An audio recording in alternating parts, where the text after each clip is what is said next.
nyo pa. Ano bang message ka? Huwag mo nang galawin. Huwag mo lang galawin. Kapag hindi ko ginalaw. Huwag galawin. Huwag galawin.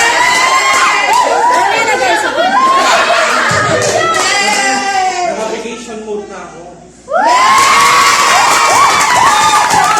Ako, sinallenge nyo. Kahit pa-holiday yan, wala akong pakialam.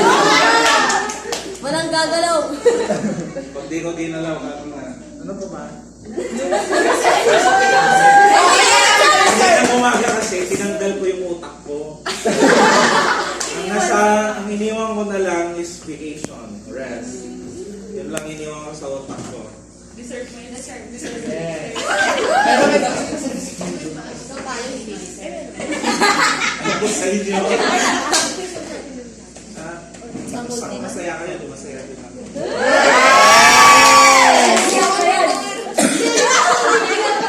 Later na iyak kapag nakainom na. Maraming dahilan, nakainom na siya. Hindi na mula sa puso. Mula sa ano? Ay ako, kamusta yung mga pinagalitan ko? Wala ba Gusto niyo sila? pa? Wala ba sa buhay? Anyway, ganun talaga ako. Ganun din ako dun sa mga nakaraan. Ang hindi lang nakaranas ng ganyan yung mga fourth year na yun. Kasi nga, sila yung tinalikuran ko na batch. May favorite days ako.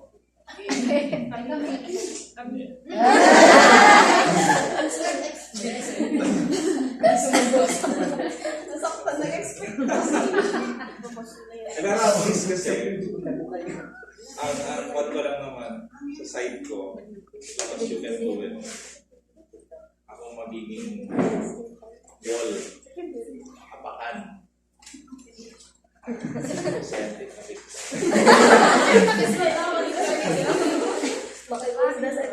Oo, hindi. Abangan natin mamaya. So whether you believe it Ipo-pulse or not, sensor. sa aming mga faculty members, kami lang din ang nagde-defend sa sarili ng mga major. Kaya walang ibang magde-defend sa inyo, hindi din ako. Kaya kung ako ang nagalit sa inyo, may ibig sabihin yun. Okay? Tama gusto ko yung message kanina ng Trisha. Na hindi yun kailangan pababa. Kailangan pataas. Huwag yung gayahin yung mga nakaraan ka. Kasi nag-iilan sila pababa. So when the time comes na mag-ulit kayo, when you go to your deployed schools, kasi hindi na malayo yun. Third year na kayo, second semester na to. Konti na lang yan. Okay, isang thesis lang yan. That's one thesis away. Thesis. Kung feeling nyo may stress kayo sa thesis, ako na nagsasabi yes.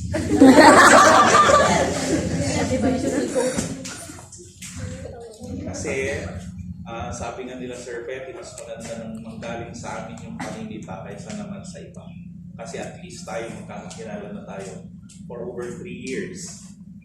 So, alam na natin ang ugali ng isa't isa. We already know the expectations from each other.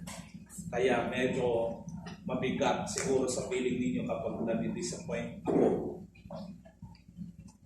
At mabigat din sa feeling ko, of course, na ako yung nagagalit. Never masaya ang magalit. Okay?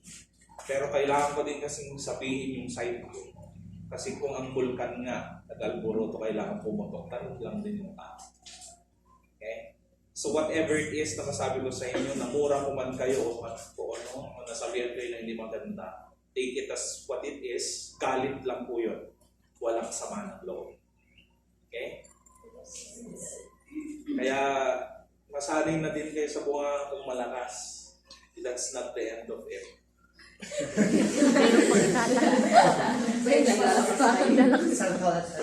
Ang key doon, nagalit ako, finish. Hindi ko dinadala ang galit ko. Except kapag naasar talaga ako ng bonggang-bongga. Yun yung ginagawa ko na tumatalikod na lang ako. Kasi bakit pa ako mag-e-effort sa isang tao kung hindi naman niya ako sinusunod? Eh ako pa rin naman ang advisor niya. Tama? Yes. kayo pa inaipusing, diyan ka muna natin Tagalog na tayo dyan. Hanggat pa di kayo pa inaipusing kanya, okay, you have to follow me. Kasi whatever I say is not for me. Basically. Eh, gaganda ko. It's not also for you. It's for your future students. Naiba yung kasabihan. Kaya ngayon naman, I hope this year end, this end of the year, will end the year. Not the end of us. And well, sana stronger tayo kapag ganun. Don't hate each other for whatever it is na ginagawa nila. Instead, confront them. Kasi kita nyo naman, when they confronted you, you will change. So others would also change if you confront them. Nagtahimik kayo. Nakikinig. Gutom na, sir. May tissue ka kayo na. Ayun. Siguro dahil sa wala akong jowa, lahat ng attention at saka attachment ko napupunta sa inyo.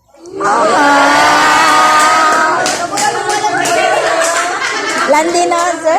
Sarap. Kasi sa totoo lang, sino ba sa amin lahat ang umatin sa mga Christmas party ng mga estudyante nila? Halos ako lang po.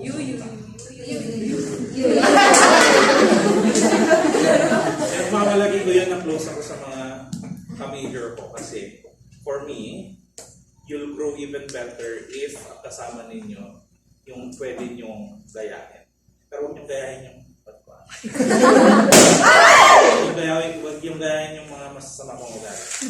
Yan lang. Happy birthday.